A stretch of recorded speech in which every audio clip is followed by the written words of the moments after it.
hanya Engkau, pribadi yang mengenal hatiku. Tiada yang tersembunyi bagimu, seluruh isi hatiku Kau tahu, dan bawaku untuk lebih dekat lagi padamu, tinggal dalam indahnya dekapan kasih-Mu. Tinggal dalam indahnya dekapan kasih-Mu. Tinggal dalam indahnya dekapan kasih-Mu.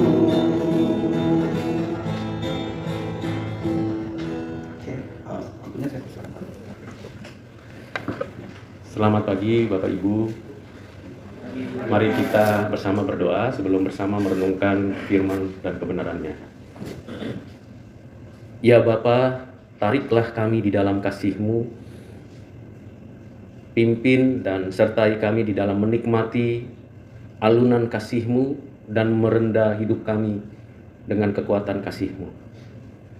Kami kekurangan kasih dan kami sering kehilangan kasih. Bahkan kami hampir meniadakan kasih. Karena itu penuhi kami dengan kasih-Mu agar kami dapat mengasihi-Mu dan mengasihi sesama kami. Kami bersyukur karena melalui kasih-Mu kami kembali dapat merenungkan firman-Mu. Kami kembali diingatkan akan kebaikan-Mu yang tidak terukur dan diarahkan agar kami benar-benar menjadi orang-orang Kristen, pengikut-pengikut Tuhan yang memiliki cinta kasih. Terima kasih ya Bapa untuk kemurahan hati-Mu itu. Saat ini kami mau merenungkan firman-Mu, terlebih khusus pengajaran mengenai kebebasan yang dibutuhkan oleh kami, tetapi seringkali kami selewengkan karena kami merasa itu kebebasan, tetapi sesungguhnya itu keliaran. Mohon belas kasihan-Mu, pimpin sertai setiap kami, hati dan pikiran kami, agar mengerti kehendak-Mu dalam hidup kami. Di dalam nama-Mu Tuhan Yesus kami berdoa, kami bersyukur. Amin. Ketika kita bicara tentang kebebasan, kita tahu bahwa itu kebutuhan kita. Karena kita berada dalam sistem, di mana pada diri kita ada sistem, pada tubuh kita, dan juga pada lingkungan di mana kita ada, entah di rumah, entah dalam masyarakat, dalam berbangsa, dalam berkarya, ada sistem. Di saat yang sama, kita membutuhkan kebebasan untuk mengekspresikan keberadaan kita. Ini situasi yang kontradiksi, tetapi sekaligus saat yang sama, kalau kita menyikapinya dengan baik, ini paradoks. Apa bedanya kontradiksi dan paradoks? Kalau kontradiksi, sesuatu yang bertentangan antara A dan B. Apa yang diingini dengan apa yang menjadi realita itu bertentangan. Itu kontradiksi. Tapi paradoks berarti ada dua atau tiga pihak yang bersama-sama ingin mewujudkan suatu harapan, cita-cita, atau hasil yang baik. Itu paradoks dari berbagai sisi. Nah, kalau kita berbicara kebebasan, itu paradoks bagi orang Kristen. Karena di sisi tertentu kita harus patuh terhadap legalitas regulasi yang ada. Mau tidak mau kita ikuti hukum alam, ekosistem pada tubuh, konteks sosial budaya kita, dan bahkan pergaulan kita. Di sisi lain kita ingin mengekspresikan, menembus batas-batas sistem itu. Kita sudah diatur waktu istirahat, tetapi kadang-kadang kita nggak mau istirahat sampai akhirnya begadang semalaman. Kita sedang menerobos sistem pada tubuh kita dengan tidak patuh terhadap pengorganisasian tubuh kita.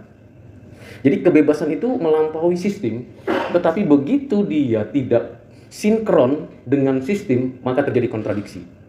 Kalau sudah terjadi kontradiksi, maka ada dua eksesnya yang negatif, pemberontakan atau kerusakan. Itu yang terjadi di mana-mana. Bapak Ibu bisa menempatkan itu, menerapkan itu dalam konteks di rumah maupun di dalam pekerjaan, dalam pelayanan. Bagaimana kita mencoba untuk mencari titik temu antara sistem yang sudah ada atau yang akan dibuat dengan kebebasan kita, maka diperlukan cinta kasih. Bagaimana kita rela untuk berada dalam sistem tanpa kehilangan kebebasan, dan bagaimana kebebasan kita terekspresi dengan tepat di dalam sistem yang ada atau yang sedang dibangun. Di dalam 1 Korintus pasal yang ke-10 ayat 23 dituliskan demikian. Segala sesuatu diperbolehkan benar, tetapi bukan segala sesuatu berguna. Segala sesuatu diperbolehkan benar, tetapi bukan segala sesuatu membangun. Dua kata berguna dan membangun ini menjadi korelasi penting untuk setiap kita berada dalam sebuah sistem. Ketika Tuhan menciptakan langit, bumi, dan segala isinya, dengan segala entitas yang ada, materi, tumbuhan, hewan, manusia yang beraneka itu, dikaruniakan oleh Tuhan kepada kita sistem, yang mana kita masing-masing saling membutuhkan dan saling memerlukan. Baik kita yang diberikan otoritas untuk memelihara bumi ini, maupun kita diupayakan untuk bisa menjaga sistem yang ada. Nah, apakah kita yang punya otoritas sesuka hati kita dengan kebebasan kita? Jawabannya tentu tidak. Mesti dipikirkan oleh kita sendiri, berguna nggak? Membangun nggak? Terlebih dalam konteks surat Paulus ini adalah berkaitan dengan jemaat di Korintus. Jemaat yang multikultural dan latar belakangnya pluralitas kepercayaan. Sistem yang dibangun di dalam gereja jemaat mula-mula adalah persekutuan, persaudaraan, di mana satu untuk semua, semua untuk satu di dalam Kristus. Masing-masing punya latar belakang yang beragam, punya keinginan yang bervariasi. Tetapi ketika ada di dalam satu persekutuan, maka diperlukan kekuatan yang melampaui sistem yang bisa membuat kebebasan itu betul-betul bermanfaat. Apa itu? Cinta kasih. Nanti di penghujung pasal yang ke-11, kemudian di pasal 12 dilanjutkan, itu kata yang paling sering nanti disampaikan adalah bicara tentang kasih. Kasih yang mengikat, kasih yang memberikan kepada perubahan-perubahan pada kebebasan kita. Jadi Bapak Ibu, kita bersyukur karena Tuhan mengasihi kita, sehingga kebebasan kita terarah. Bayangkan kalau kita dibiarkan liar, karena memang kita bisa kemungkinan untuk liar tanpa arah. Itulah ketidakbebasan. Itu sebabnya Tuhan Yesus di dalam Injil Yohanes pasal 8 dikatakan di ayat 31, 32 sampai 36, kamu mesti benar-benar merdeka kalau di dalam aku. Kalau tidak, kamu tidak merdeka, berarti tidak bebas, berarti diperbudak. Mengapa diperbudak? Karena kebebasan yang ada di dalam sistem yang ada itu tidak diekspresikan dengan baik. Itu perbudakan. Jadi perbudakan di dalam zaman posmo ini adalah perbudakan bukan secara fisik seperti zamannya Firaun Ramses waktu Musa membebaskan sekitar 2 juta orang Israel di tanah Goshen di Mesir untuk keluar dari tanah Mesir untuk bebas beribadah. Zaman posmo, kebebasan dan perbudakan itu menyatu. Ketika kita menggunakan teknologi digital yang tidak bisa kita tinggalkan karena memang kebutuhan dan memang itu sesuatu yang terinternalisasi dalam sistem kehidupan saat ini, maka bagaimana kita mengaturnya supaya tidak menjadi perbudakan bagi kita? Itu semua di hati kita, Bapak Ibu, itu semua di pikiran kita. Kalau kita mengatakan untuk sementara rehat dari penggunaan perangkat elektronik, teknologi digital, itu merupakan suatu wujud bahwa kita masih punya kebebasan. Jadi kebebasan itu berarti bagaimana kita mengambil suatu keputusan untuk dapat melakukan yang baik, yang benar. Ketika kita tidak lagi bisa memutuskan secara pribadi untuk melakukan yang baik, yang benar, maka kita sedang dalam perbudakan. Legalisme di satu sisi itu adalah kejahatan di mata Tuhan. Lalu antinominalisme berarti dia tidak perlu ada hukum, itu kejahatan di mata Tuhan. Tetapi kita bebas dan bertanggung jawab melakukan kebenaran tanpa ada suatu nuansa perbudakan. Jadi ketika kita berada dalam hubungan suami istri, maka kita sadar betul hubungan itu tidak memperbudak saya, justru membuat saya makin menunjukkan cinta kasih kita kepada sesama, kepada istri, pasangan kita, atau suami, pasangan kita, terhadap anak. Jangan biarkan hubungan itu menjadi perbudakan bagi kita. Ada yang seperti itu, akhirnya seks menjadi sebuah sarana untuk membebaskan hawa nafsu, tetapi bukan cinta kasih. Merusak tatanan hubungan suami istri ketika ternyata pasangan itu tidak saling memuaskan, terjadi perselingkuhan, perzina, dan seterusnya. Karena kebebasan yang dimaksud di sana adalah keliaran memuaskan hawa nafsu. Berarti di sana tidak ada kebajikan. Ketiadaan kebajikan terhadap pasangan, ketiadaan hidup benar terhadap pasangan, itulah perbudakan.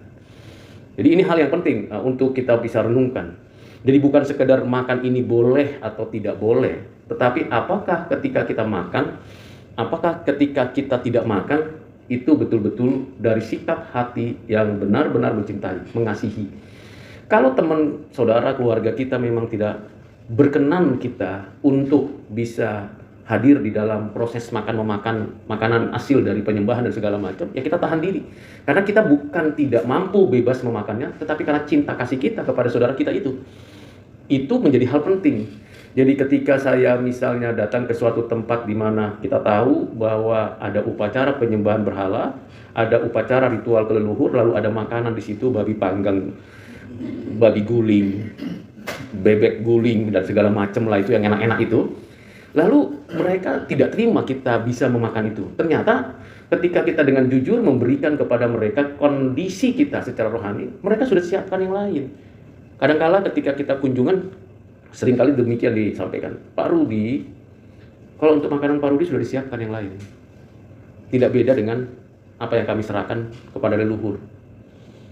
Artinya, mereka juga tahu apa yang kita butuhkan. Seringkali kita mencoba persepsinya begini, wah kalau begitu saya ketahuan begini mendingan bawa bontot dari rumah gitu. Tidak begitu juga. Sadari betul bahwa mereka juga tahu perbedaan dengan kita. Jadi orang-orang yang unbeliever itu tahu juga perbedaannya dalam kehidupan kita. Karena mereka tahu kita. Kita juga datang dengan cinta kasih, bukan dengan cara untuk menghakimi. Jadi kalau kita melihat adanya perbedaan dan kita dengan kebebasan kita mau menunjukkan bahwa kita itu lebih superior, maka sebenarnya cinta kasih tidak ada, terjadilah keliaran, maka legalisme terjadi, yang satu antinominalis terjadi. Kasih Tuhan tidak mengalir. Simpelnya Bapak Ibu dan Saudara yang kasih dalam Kristus, kalau kita baca bagian satu ayat ini, karena nanti penjelasan berikutnya itu penjelasan saja mengenai beberapa aspek tentang respon atau tindakan kita terhadap makanan. Bebas makan apa saja, tetapi untuk diri sendiri itu sehat enggak? Untuk orang lain sehat enggak relasinya? Untuk komunitas sehat enggak jemaatnya? Nah ini bicara tentang konteks itu. Tetapi saya ingin lebih dalam dari sekedar makanan ini. Karena Paulus mengangkat ini karena kasus di jemaat Korintus. Tetapi sesungguhnya kita menyadari bahwa prinsip dasarnya bukan contoh makanan itu. Mau makan di lapo atau bukan makan di lapo itu bukan esensinya dalam firman ini.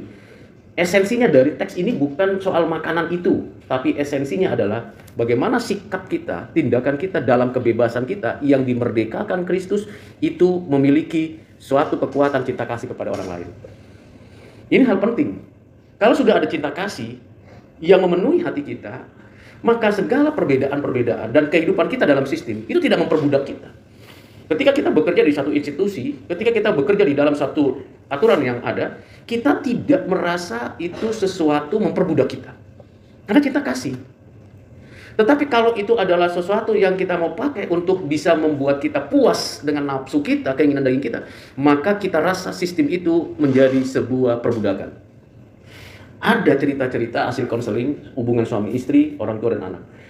Aku nyesel menikah. Kenapa? Sejak menikah aku nggak bisa kemana-mana.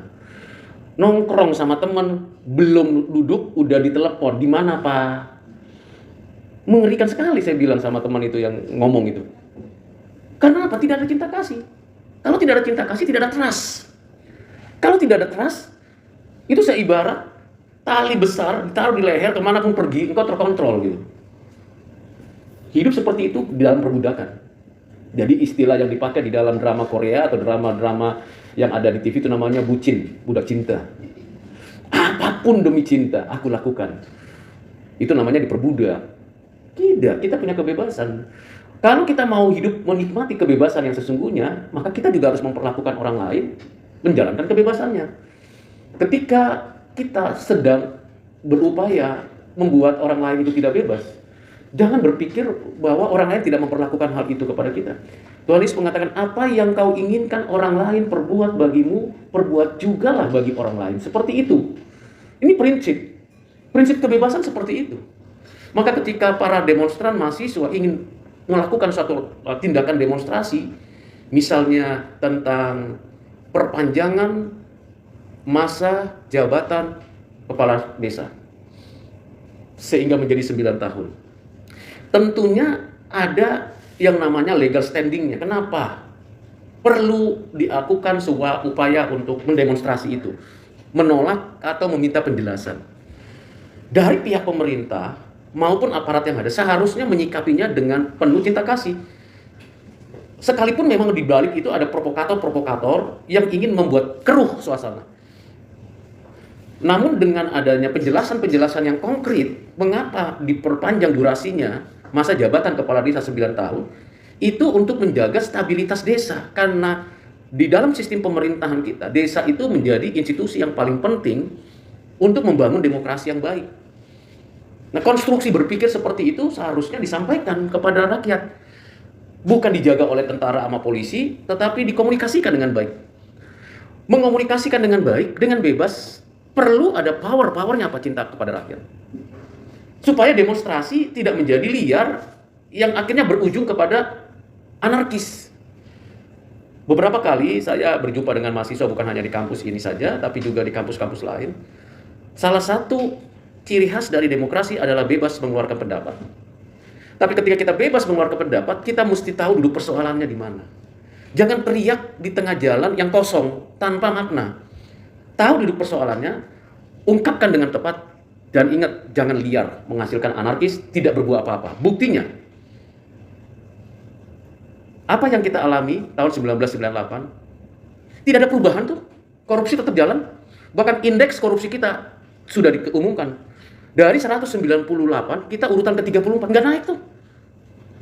Berarti kita rendah. Sepanjang perjalanan demokrasi di Indonesia, nampak kali kita nggak ada perubahan, jalan di tempat, bahkan mundur. Ada apa?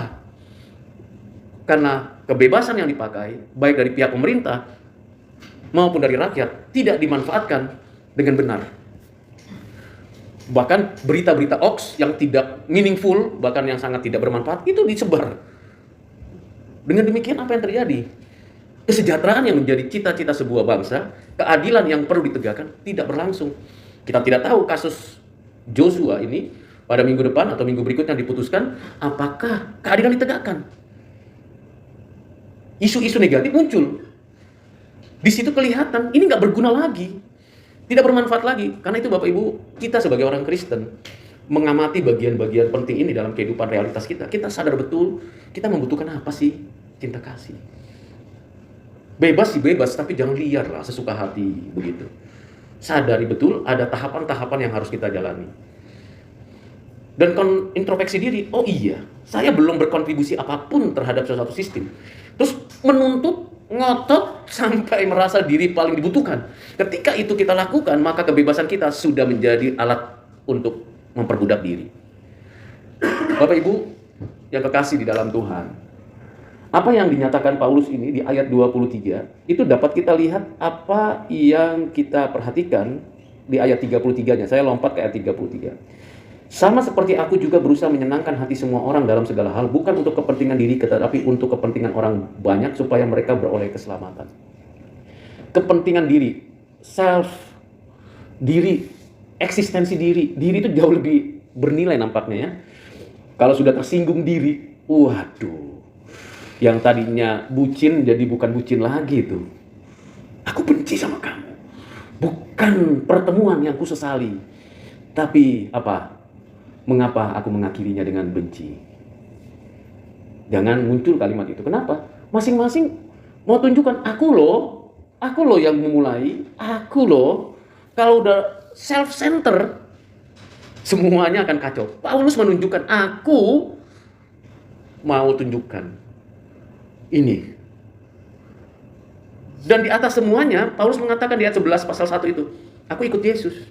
Yesus sendiri nggak self-center loh. Segala sesuatu yang Yesus lakukan, segala sesuatu yang Yesus katakan, semuanya to glorify Bapa di surga, memuliakan Bapa. Loh kita, ketika kita berkontribusi dengan sesuka hati kita, ini saya.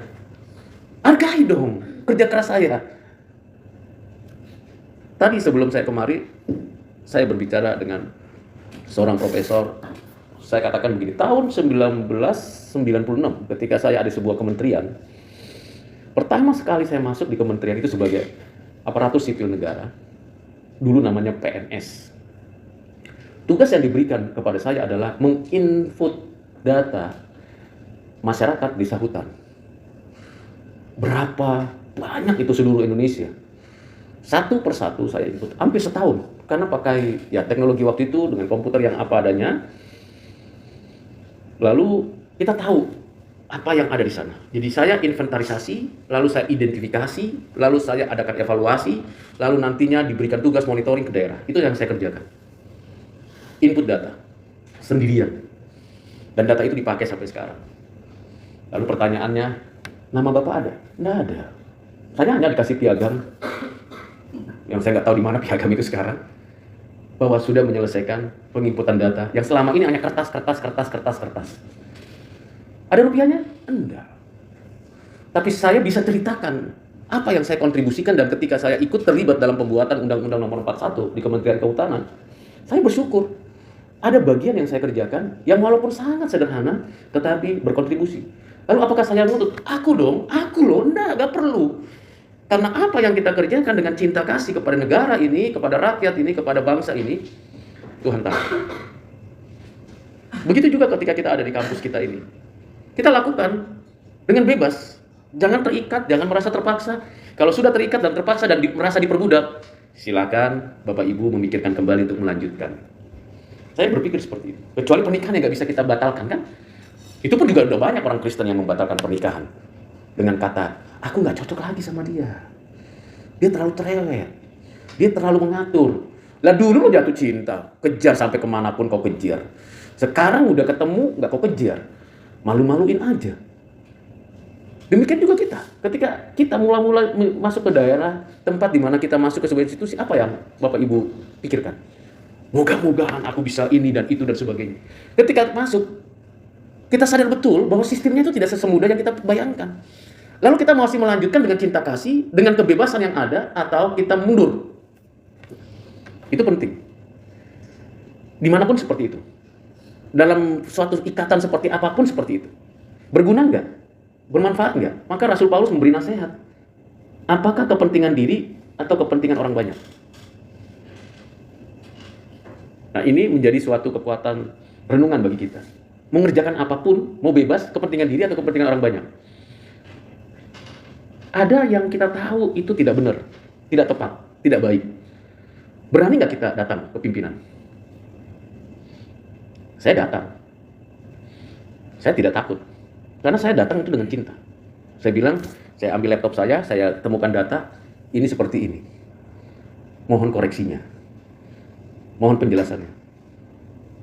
Supaya, bukan untuk saya, karena saya sudah selesai tugas itu. Saya tutup, saya masuk lagi ke, karena yang lain cuma kasak kusuk. Ini begini. Ceritanya, telinga saya kesel gitu dengernya. Lo kalau nggak mau, ya ngomong toh, jangan didiemin, tambah dosa. Itu berarti kamu dalam sistem sedang diperbudak, kamu nggak bebas. Ngomong, bicara dengan sopan. Begitu saya duduk selesai, saya kerjakan bagian saya lagi, persiapan saya. Datang pimpinan jumpai saya. Nanti saya perbaiki, Pak. Wah, kaget saya. Saya nggak membutuhkan pernyataan begitu, tapi saya mendapatkan suatu insight yang baik, seorang pemimpin yang mau memperbaiki diri, karena kita mau dengan jujur menyatakannya. Ini namanya kebebasan, itu karena cinta kasih, Bapak Ibu. Nggak ada sesuatu yang kita bisa kita kuat. Kita orang lemah kok. Bahkan saya bilang, maaf kalau koreksian saya ini salah, tolong dikasih tahu supaya saya bisa memperbaiki diri. Begitu juga dalam hubungan keluarga, dalam hubungan suami istri, orang tua anak, dengan keluarga besar. Seperti itu Bapak Ibu. Berguna nggak? Bermanfaat nggak? Sama teman-teman. Ya, Bapak Ibu yang pernah lihat saya teman-teman, yang satu geng gitu, makan siang selalu sama gitu. Kita ngobrol, kadang-kadang ini nggak enak ini ngobrolnya gitu. Ngomongin ini dan itu, tapi saya bilang, oke, kita selami gitu. Kita selami, kita coba ambil ngobrol gitu. Seperti Tuhan datang ke tempat orang berdosa. Mari kita hargai orang lain dengan cinta kasih. Jangan merasa, kok begini ngomongannya? Udahlah aku nggak temenan. Kapan jadi berkat bagi orang lain? Kapan mau melihat perubahan? Supaya kebebasan kita itu betul-betul kita bisa bebas melakukan yang baik, bisa bebas melakukan yang benar. Tentu dengan kekuatan cinta kasih. Dengan siapa saya? Saya sudah menjelaskan dari dimensi politik negara, ke masyarakat, ke pribadi, sampai urusan pekerjaan. Silakan Bapak Ibu, Saudara untuk mempraktekkannya. Saya juga masih terus mempraktekkannya. Dengan kekuatan dari Tuhan tentunya. Sehingga firman yang kita sudah dengar, ada maknanya. Ada sentuhannya di hati Bapak Ibu. Ada fondasi berpikirnya. Jadi tinggal, ayo kita praktekkan. Karena ini bicara etis, bukan berbicara tentang doktrin yang wow gitu ya. Karena ortodoksi dan ortopatos ujungnya ke ortopraksis. Apa yang diajarkan dan apa yang di dalam hati itu ujungnya di ortopraksis. Apa yang kau lakukan. Kiranya renungan singkat yang saya bagikan menolong Bapak Ibu kita sekalian, saya termasuk, untuk menikmati kebebasan yang Tuhan berikan dengan cinta kasih. Sehingga setiap kehadiran kita berguna, bermanfaat bagi siapa saja. Amin. Tuhan memberkati kita. Mari kita berdoa. Bapa, terima kasih untuk firman yang sudah Engkau berikan kepada kami untuk kami renungkan. Terima kasih untuk percakapan perkataan hamba-Mu yang terbatas ketika mengomunikasikan firman dalam konteks kekinian kami. Ampuni dan kiranya Engkau memberikan kepada kami pengampunan kalau ada hal yang tidak berkenan di hati-Mu. Singkirkan hal-hal yang tidak sesuai dengan kehendak-Mu, baik perkataan maupun perbuatan, dalam penyampaian maupun di dalam pikiran kami. Penuhi kami ya Tuhan dengan cinta kasih-Mu di dalam menerapkan kebebasan yang Kau berikan, anugerah yang Kau nyatakan kepada kami. Terpujilah Tuhan untuk selama-lamanya. Di dalam nama Tuhan Yesus kami berdoa bersyukur. Amin.